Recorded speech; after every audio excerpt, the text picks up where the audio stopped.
Welcome to Children's Literature and Reading Support 2021. I hope you will enjoy this first years because it's a very interesting module and you can learn a lot from this. Now I'm your tutor, Mrs. Richter. You are welcome to WhatsApp or call me on 081128 1431. On the screen you will see my email address, crichter.richter6@gmail.com. And then please, if you have any inquiries or you want to know something, you're welcome to do that through the week, Mondays to Fridays from 5 to 8. Then please, this is a very, very heavy subject in the sense of a lot of content. Please familiarize yourself very early with all the work. Your study material for this model will be then your study guide or on your Kindle, and then you may use additional resources, but remember to keep to the compulsory study guide where you will find all the answers. This model you will use, we will have one assignment of 100 marks and then the same with the examination, but please take note for the examination you have a 2-hour time to do your examination, which is more than enough. Please also take note, this is not a scope, you just have to go through this to familiarize yourself so that you will be more equipped. Now, if you start to answer your assignment, please, dear students, do not scratch out and make it messy with a lot of typics. Always keep it like an official document, very neatly. Use your own words as far as possible. If you are not sure about the concept, use a dictionary or you may Google it, but try to use your own words as far as possible. Then you will gain also knowledge through this and have a better understanding. Your assignment as such, it will consist of 3 main questions with sub-questions. If there is an option, please take note. An option is either the one on top of or the one at the bottom. Or if it states you choose between a whole question 1 and the question 2, you only do, say for instance, question 1. But I did not ask it in that format. I have a question 1, 1.1.1 or the next one. So please make sure that you do understand that. Then at the end, count your marks if you've done with your assignment to make sure you have 100 marks in total. If not, then you have to relook and see which questions did you leave out. Never ever leave a question out, because that is the way where you gain knowledge by searching, getting information, and use Google maybe, for instance, to find more information. Then, if you are finished with your assignment, please staple it securely on the left side. Numerous times I found the assignments to at the back there's question 3 is not even attached to, maybe only a part of question 3. Sometimes it's totally in the wrong order, not chronologically. So I find it, then I start off with question 2, then 1 and 3, or maybe sometimes I have to restaple the assignment as it was in a total chaotic order. Please, chronological means you have an index page, your introduction, your content, your conclusion, and your bibliography. Then please only write on the right hand side. That makes it so much easier for marking. Then feedback on previous assignments. A lot of you have questions about feedbacks. Now please use facts and not only your own ideas. If you have an own idea, you can search and see, correlate with your work, and then you can add to it. Apply the knowledge and give examples as far as possible. If the question counts 7 and it's a level 1 verb, then you have to give 7 facts. The questions that are mostly level 2, you will need to give facts and then also apply a little bit of your knowledge or analyze. So please, therefore, that questions always make a provision for an extra mark. All the level 3 questions will be verbs like evaluate, appraise, compare, judge, discuss, criticize, argue the validity of the ideas, the facts and the resources, then you need to give the facts, but also an evaluation or a critical thinking aspect for you to be able to judge according to that criteria. Avoid confusion by reading your questions thoroughly. Sometimes I saw students are in such a rush, then they totally misinterpreted the question. The next one, I would like you to take note of the example of the index page. Students, I know some of you did not do this, maybe you're just fresh from the school and haven't done a project, but the index page is always like the first of a book, any book that you would like to read. There's an introduction, assignment and conclusion, so it always refers you to a page number. Now in our situation it will be your introduction. In other words, what are you going to expect from your assignment? Then you can do your questions. After that, your conclusion right at the end. What did you gain through this assignment, or what did you find interesting? Just elaborate a little more, and it mostly an introduction and a conclusion are mostly 1 paragraph to 1.5. Then the bibliography, I want to stop here and I need to go to the next slide to explain to you what it is and how do you do it. First of all, you always start on a new page. Don't start halfway through with your conclusion. Now there's, say for instance, half a page left and start there. No, you always start on a new page. Then you list your references that you used to answer your assignments. Please, if you do not do that, you are doing a plagiarism, which is not allowed at the IOL or any institution. But you can acknowledge your author by referencing him. And please do not just list a lot of references, only the ones that you used, and you must also refer to them. Examples of listing resources are available on the next slide. Now please also note, I've indicated the correct way. Even at the bottom you will see how you can use the internet as you want to refer to that as a resource. Now always alphabetical. B, you see we start with base, blow, Kharkov. Now it's first the surname, comma, the first letter, the year that it's published, then for instance the journey.london, where it's then the publisher, we acknowledge the publisher also. So please familiarize yourself with that. If you don't know, you can go onto the internet and find the reference. They are different, the Harvard or the APA systems. Then the examination itself. Please prepare beforehand. You cannot ask me the weekend before you write what is now very important. Everything is important because this is a part of you. You will use this knowledge throughout life, and the next year you will build onto your first year. Now familiarize yourself with all the content and do not skip any work. There is no shortcuts, so please take care of yourself. Now I want to familiarize yourself with students. You need to study the pre-primary section. You need to study very hard, and you will see why I use the different option questions now. You've got unit 1, 2, 3 and 4.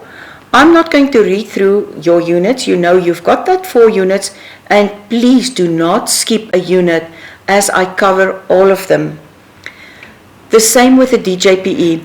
I cover again unit 1, 2, 3 and 4. Just take note, DJPE, that unit 4 is crucial for the assessment of reading programs, and then the learner support for reading. Then the correlation between the two, if not indicated, I always indicate DJPE or DPPE that you know. Now the DPPE, consult your study guide always. All games and practical ideas and games in your guide is important. So please, if I ask you for visual discrimination, please add me an example or a game that you can use to that. Give facts and not just your idea or I think. Never do that. DJPE, consult your study guide always. Practical games ideas are also important. If you have an idea, if you are a current teacher and you have a concept that fits to it, then I allow that too. Facts must be given and please not just an interpretation. So you can correlate and elaborate a little bit, but at the end you need to give facts. Then define or give a definition of a concept or a term or an aspect. Please, I've written down the most important. You must know what is a multi-modal text. You must know the definition of it with an example. Overextension, underextension, visual discrimination. Please, I'm not going to go through all of these. You have to go through these concepts and terms and please know them very well. As you gain marks if you use the correct verbs, concepts and terms at all times. Remember, you are working towards a diploma. Now, let's look at the reading process. It is complex and it involves many tasks. The child must hear and be able to recognize sounds that are spoken and determine the differences between the sounds. This is often referred to the auditory perception and the auditory processing. Now remember, reading has a lot to do about the listening, auditory. Pronunciation of a teacher should always be good and clear. If the teacher is not pronouncing the words correctly, then the child will hear it incorrectly. The reading process is also necessary for the child to recognize the different sizes, shapes, and positions of the 26 letters of the alphabet. Example, the 6 and the 9. I'm not going to go into detail, but you can see if a child has a problem, he can quickly get confused. The child must have a directionality sense. In other words, I'm going to show with my hands, read from left to right. That's why we do with the arrows that they can see, or dot lines that they move with the fingers from left to right and from top to bottom. Then the sequence of the sounds and the syllables must be in the correct order. For example, I use the word stop. I want to use the word stop, but if it's not in the correct order, my word can maybe end up spot, or it can be a totally a nonsense word that does not make sense. In my example, it has got different meanings. I wanted stop, but I ended up with spot on that word. So please, that is very important. Now, combinations are also important. For example, if you have the S and the H, it makes the sound sh. Some children will read SH, and that's not correct. Understand the symbolic nature and meaning of grammar, and they will follow print. Now you can see why this reading process is so important. Now, it's a process with different facets: word recognition, motivation, comprehension, and fluency. I will always ask this question because we must know what the reading process consists of: word recognition, motivation, comprehension, and fluency. Now, there are theories that we need to know that are very important: bottom-up and top-down models. Please go to your study guide and familiarize yourself there. Now, the bottom-up is like solving a jigsaw puzzle by looking carefully at each piece of the puzzle, and then you put it together, decoding that, and then attend to the meaning. So you have to realize what it is.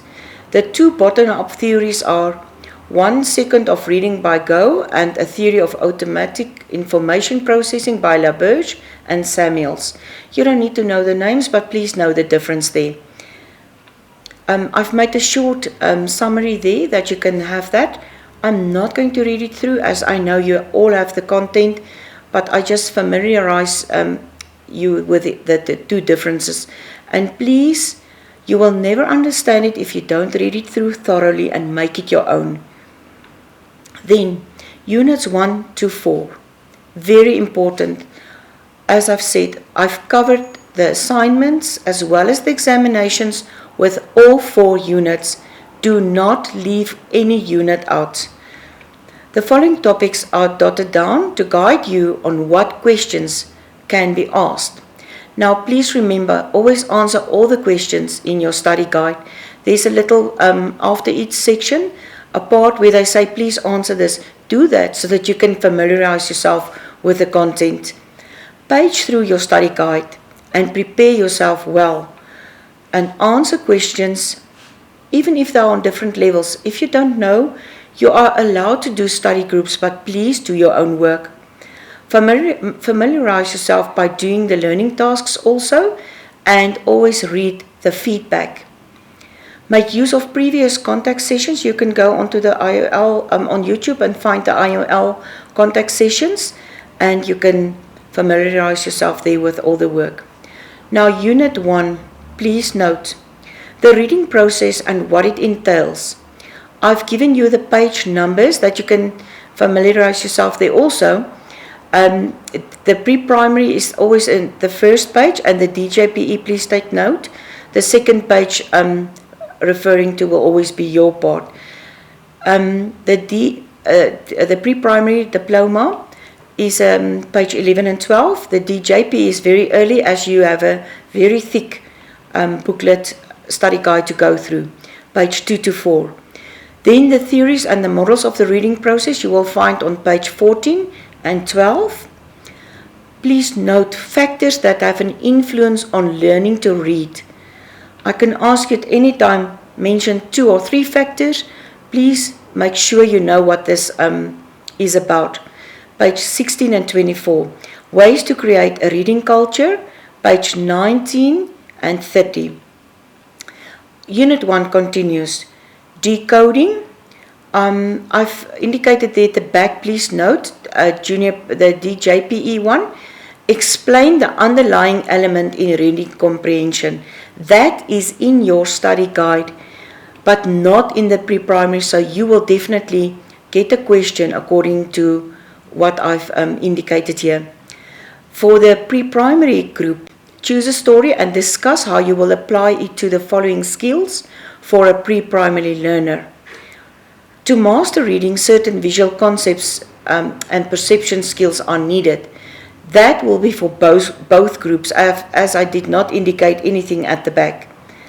Also, the next question, discuss phonological awareness and phoneme awareness and give an example of each. Students, this is very important. You must know what is phonological, what do you understand of that concept, and phoneme awareness. I ask this every time. This is like a compulsory question to me, because this is what our course, our module entails and consists of. The phonological awareness and the phoneme awareness. And if you do not know that, study it very hard, because this will be for the rest of the year. Then to master the reading, the 5 key areas that are important. I already gave that to you on the previous slides. Learning to read is a complex process and involves many tasks in a pre-primary class in the reading process. Now, please take note there, I've mentioned pre-primary class. I did not indicate at the back pre-primary or DJPE. That means it's for both. So a pre-primary class can also just be a primary class. So that was just a concern that some had, but I'm mentioning this to you as you need to know this. Promoting a reading culture in school. How and what must we do there? Why can lesson planning be problematic? I want you to think of something, read through, and see to yourself, why can it be problematic? Then I want to take a few minutes here and stand still at the pre-primary group. Now, a big book. Some of the students had a concern about the big book. I know it's not always available. It's a huge book. Sometimes it can be like a A3 or bigger, a very big book that the teacher can use in the classroom. Now, normally in the pre-primary class, it's just pictures. Sometimes at the end, there's only one word.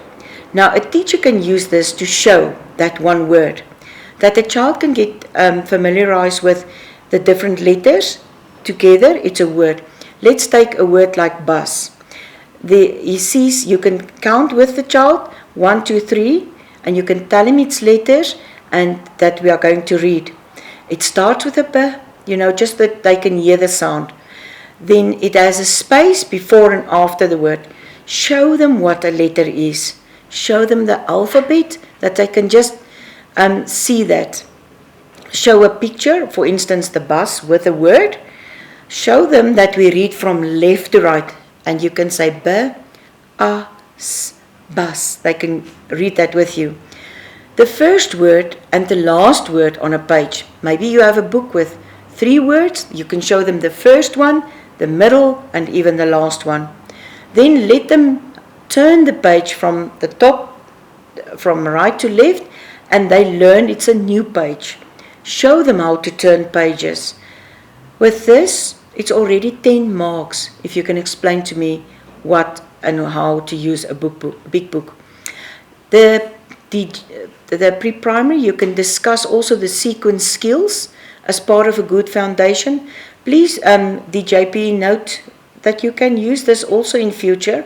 So you can go through this, and if you do understand that, and if you see the question fits you, and you can manage that, then you may do that.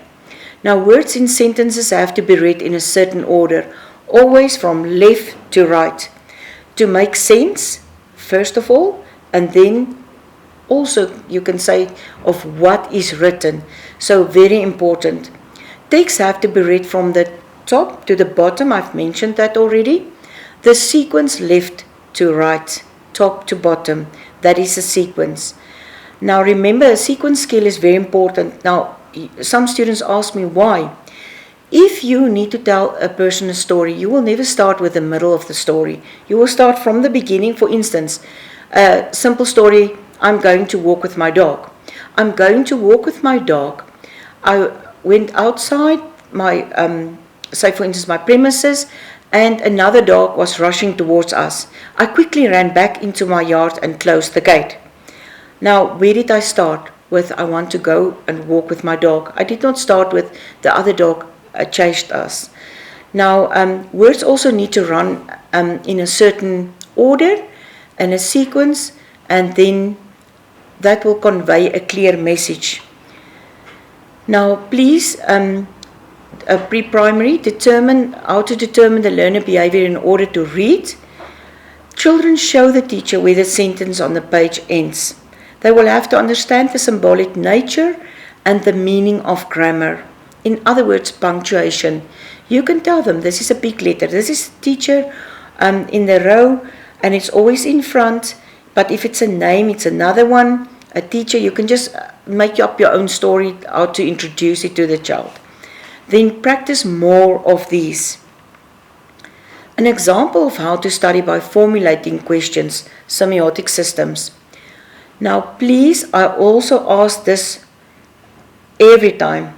As what is a semiotic system? You need to know what that is and what it entails. In other words, the definition, examples can be asked, and then maybe I can ask you just to show me by example to make sure you do understand what is expected of you there. Then Unit 2, we carry over now to Unit 2, the psychological needs satisfied by literature in the pre-primary phase. Remember, psychological needs. You have to look at that specific concept and make sure you do understand that. Then the types of reading and their purposes. Now, is it skimming or scanning? I will come to this later, but I just mentioned to you now 2, but it's what are their purposes? Then the criteria for evaluating the suitability of the pre-primary literature.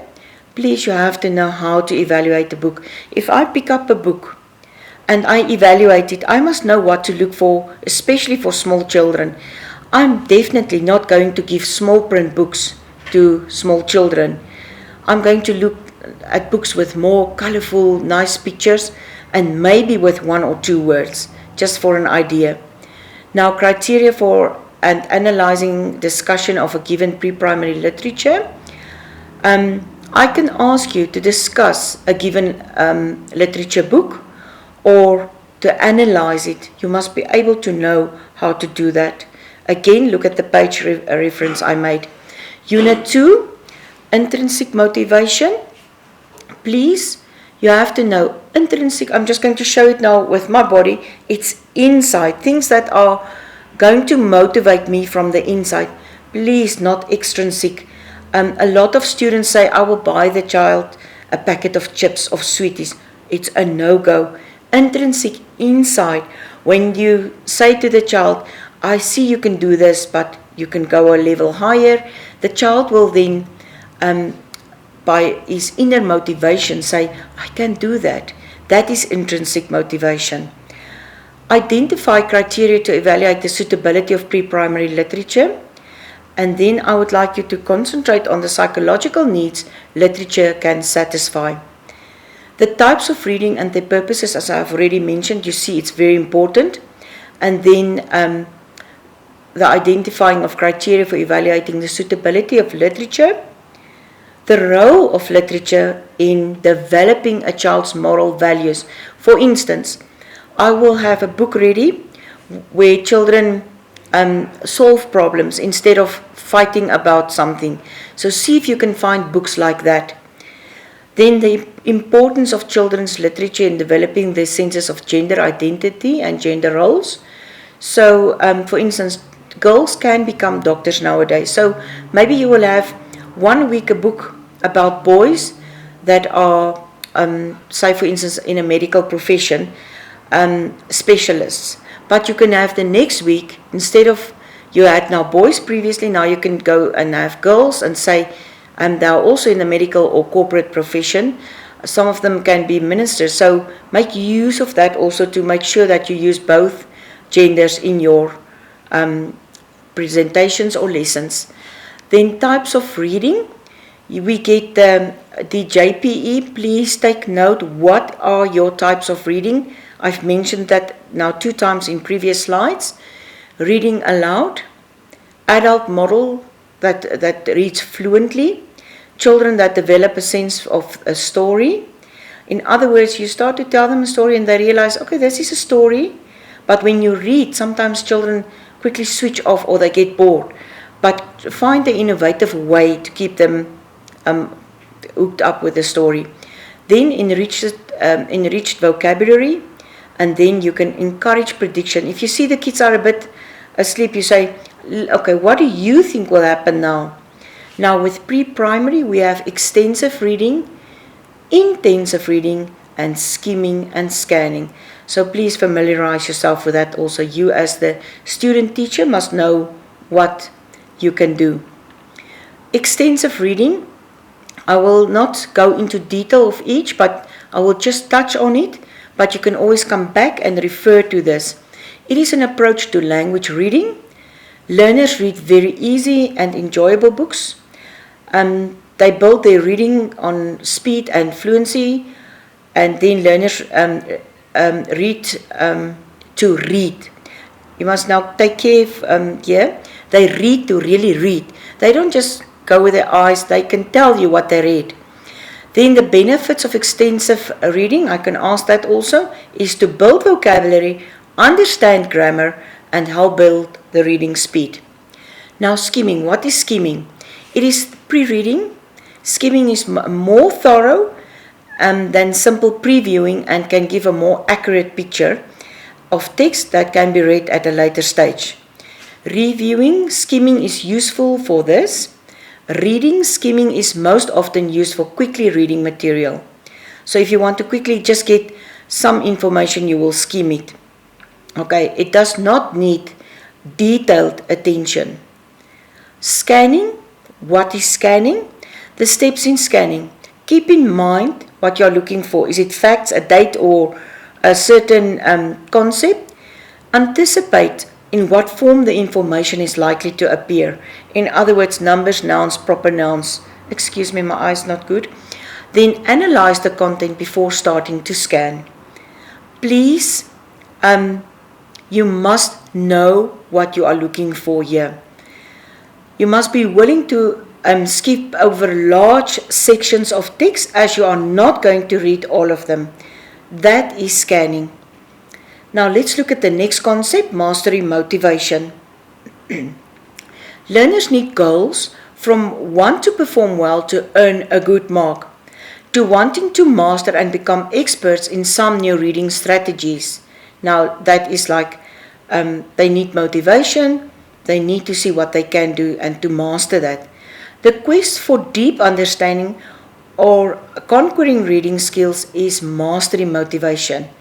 By emphasizing mastery goals as a reading reason, teachers are contributing to both the learner's motivation and the child's reading comprehension. It's very important, this one.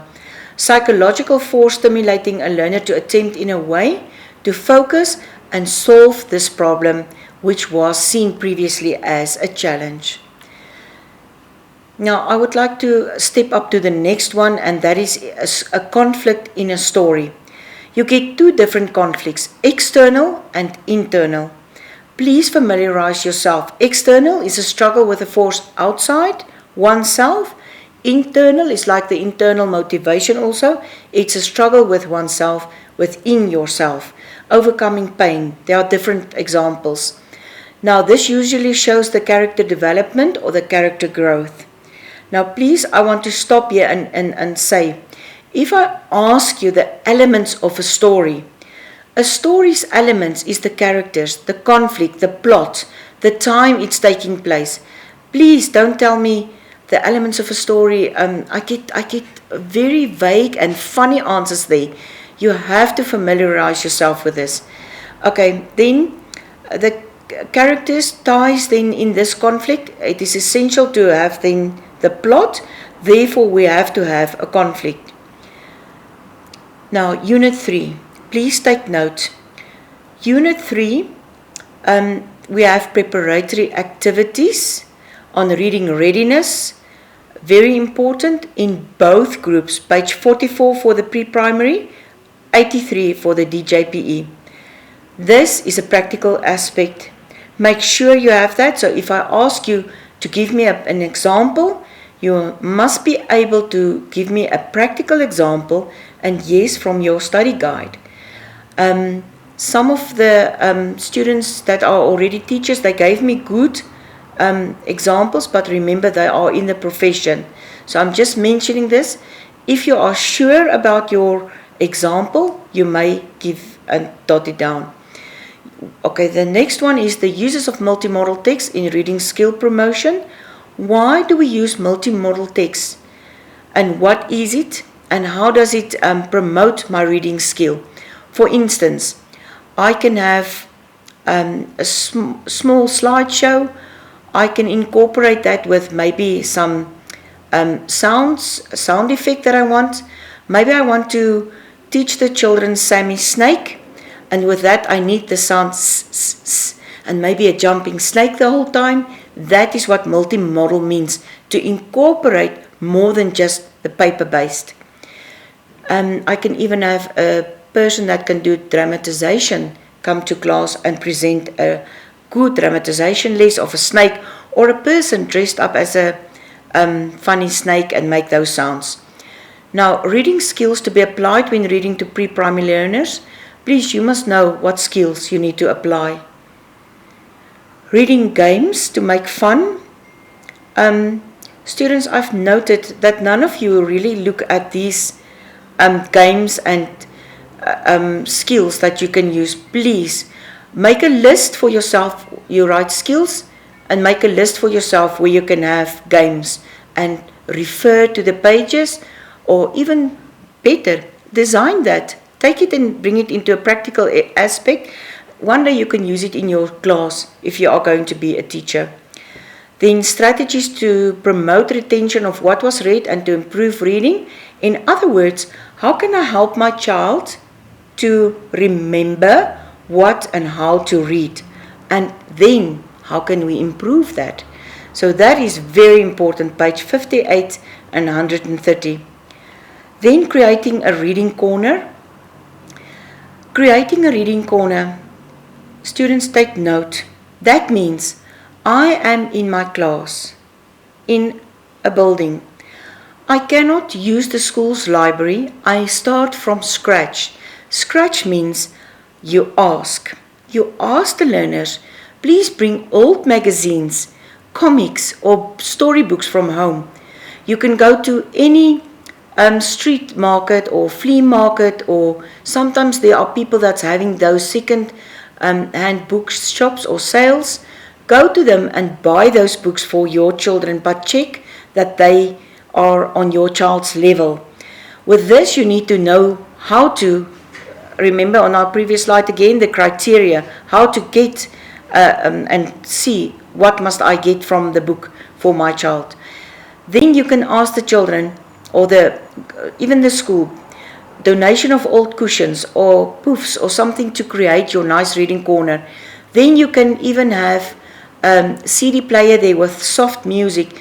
This is how to create a reading corner from scratch. Not that I will take the children to the library. Please. Creating means I start. I do something nice in the back corner of my class where there's enough or ample space to sit down for the children to relax and read. There can be a small carpet where they can lie on, and then you can have a small bookshelf. Maybe you can have there some paintings or quotes like we like to read, we love reading, or something interesting. That is creating a reading corner. Then the next one, how to teach reading in the junior primary phase. That is a very important question. I do not give you an answer, as I want you to go there and familiarize yourself there. Then the features of an effective reading program. In other words, think of yourself, what can I do effectively to have a reading program that's going to assist my child with reading? Unit 3 continues here on the next slide, evaluating a reading program. Then ways to develop the retention and components of a balanced literacy development. What is the purpose of playing reading games? Is it just to keep the child busy? No, never. There are reasons that you play. For instance, sequencing games can help the child to read from left to right. Remember even those bobbles and beads where you take a little a ribbon or rope or anything, and the child needs to, in order, you say, take a red bobble and put it on the rope, string it, things like that. Then the 9 components of effective reading instruction and the elements of a story. We discussed this previously on the slide. The character, the time, the plot, the conflict is important here, and the settings of that elements of the story. Then an example of skills that needs to be developed and activities for developing the skill.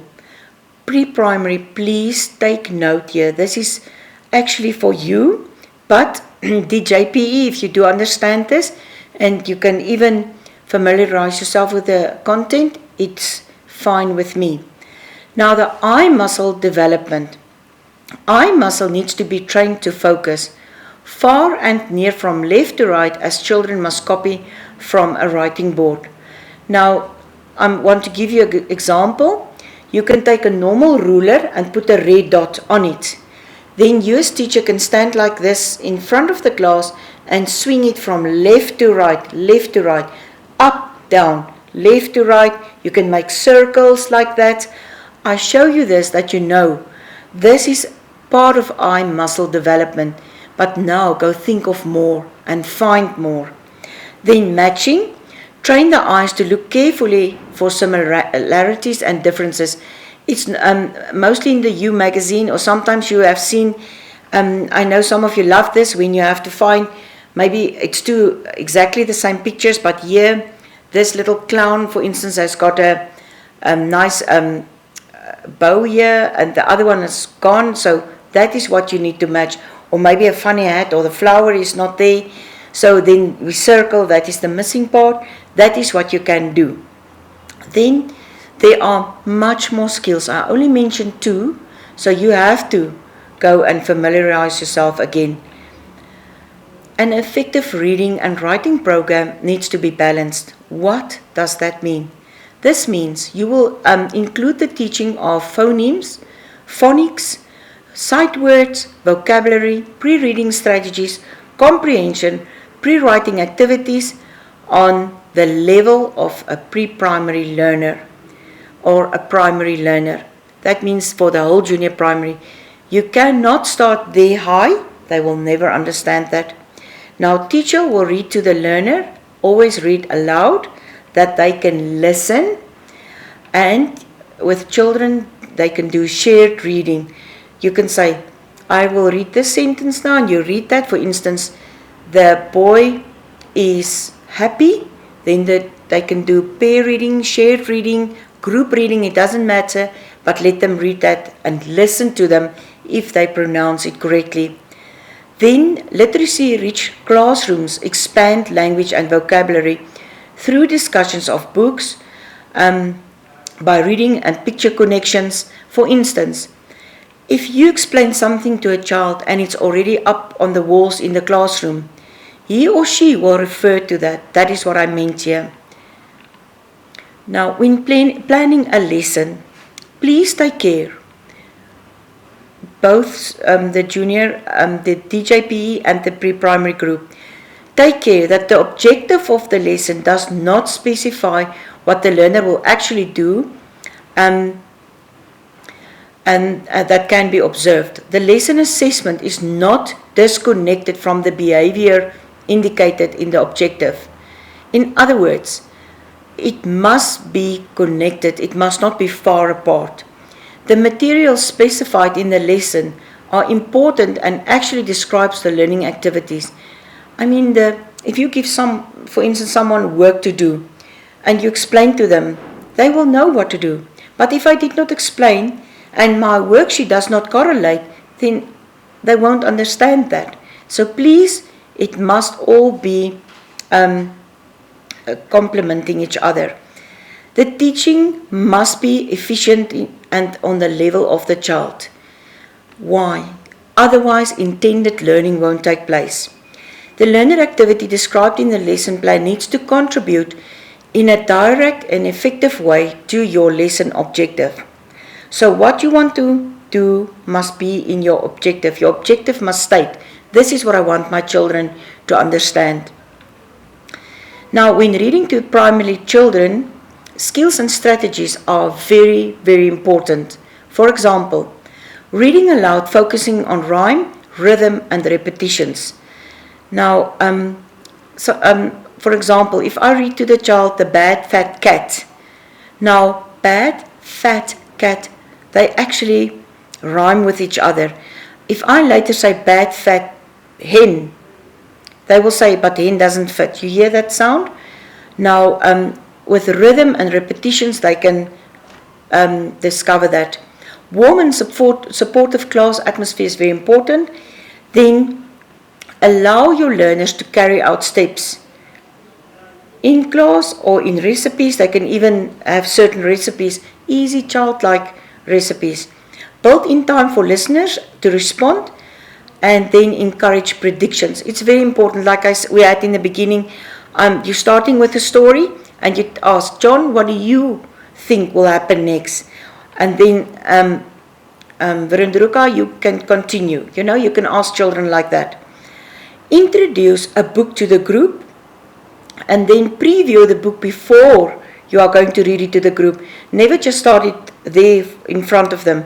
You as a student teacher must know what the book is about, and if it's suitable or not. Very important. Watch your audience increase vocabulary by playing games. For instance, if you press on the page, you ask a picture, what's that? Guess what's that? What do you think starts with a B on this page? Then they will say ball or whatever the situation. Now, I want to come at Unit 4 and explain to you here. Please, the DJPE, listen carefully. You have to know this unit very well, because it entails all the assessments on the correct Namibian curriculum, the guidelines. Go through it. You can, if you are not sure, you can even go to a school or get it on the internet from the Mo There they indicated the syllabus. There's a lot of syllabi. NIET has got all. Familiarize yourself with the Namibian guidelines for reading assessment. Sometimes I know it's also loaded onto your portals. So if you don't have it, you can go onto the internet and find it. And like I said, NIED, N-I-E-D, you can also, from Okanya, you can also go onto Google and search for that. Now, the Namibian guidelines for reading assessment in the pre-primary and junior primary phase is very important. Make sure you know what is expected of you. Criteria for assessing children's reading ability, please take note. The one is for the assessment for a child. The other one is criteria for assessing reading abilities. Make sure you do understand the difference between these two concepts. Then evaluating a reading program. Again, do not evaluate a child. We ask, evaluate a reading program for pre-primary learners. Then, very important, child support for different reading challenges. You must be able to tell me how will you support a child when he or she experiences difficulties in this or that. So make sure you also know about that. Then the DJPE, please take note. This is what I said in Unit 4. This is crucial for you to know. What standardized reading ability tests entail and a full understanding of the EGRA. But I can include pre-primary, you also need to know this, what the EGRA is, as we are in Namibia and we need to know all the systems that are in place, documents also, policies. So you can go, like I said, on the MOE official site, MOE, the government of Namibia, or you can go onto NIET, the Google it, NIET, and you can find all the things there. Now, as I've said, it's very important that you know this. Please, dear students, I always say, when you gain knowledge, you will be clever, and nobody can take that away from you. And sometimes when you are in conversations and you can take part in that, that is because you gained this knowledge and not just ask for answers. You will see, I did not give you a lot of answers because I want to see what you can do. And yes, I will assist you like I've mentioned in the beginning, but as I've said, you have to be proud of yourself and remember, knowledge is power. So you are in a fortunate position to study. Make it worth your while. Good luck and study hard and enjoy this. Thank you.